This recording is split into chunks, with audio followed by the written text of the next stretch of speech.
And tonight, Crystal Boyett is spending her first night behind bars, serving a 20-year sentence for a crash that killed two Lumberton sisters and an unborn child.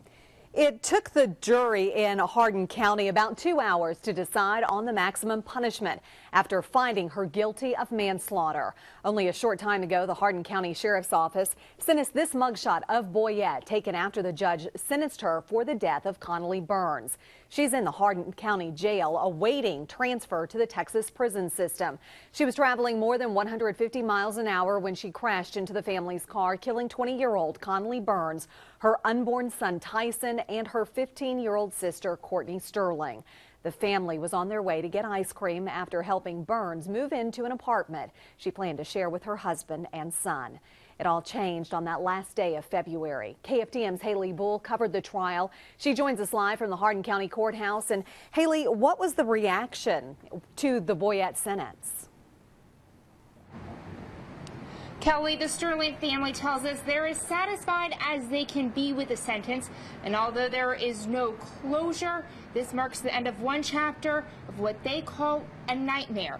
A relative read their victims' impact statements to the court after the verdict. They described the impact the girls had on them, the kind of people they were, and how excited Connely was to be a mom and them grandparents. They told the courtroom theirs was a life sentence. The state reminded the jury of that and argued Boyett received the maximum possible sentence, 20 years. They pointed to her speeding ticket while on bond, prior DWI conviction, and lack of remorse. They argued she didn't care and was a danger to everyone on the roads. Boyett's sister told jurors her sister was a charitable person and good mother who did have remorse and suffered from mental illness. Boyett's attorney asked jurors for community supervision.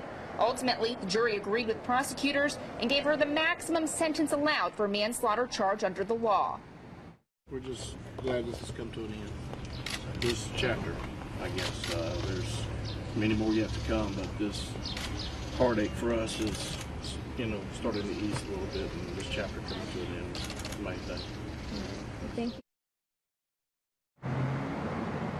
This week's trial was for Burns' death. Boyett is also charged with 2 other counts of manslaughter and aggravated assault with a deadly weapon. Prosecutors say they're discussing what to do with those charges, but can't say at this time. If Boyett were tried, convicted, and sentenced for those, the sentences would be served concurrently, meaning at the same time and not one after another. Now, the maximum time for this sentence was 20 years. With all those charges, the maximum sentence would remain 20 years. Reporting live at the Hardin County Courthouse, Haley Bull, KFDM 6 News. Thank you, Haley. We posted this story to our KFDM News Facebook page, and it's drawn tens of thousands of page views and hundreds of comments. One viewer writes, quote, "No, 20 isn't enough, but it's the max for the situation, and she got it. I am personally very proud of that, and I have no doubts the other charges will have the same outcome."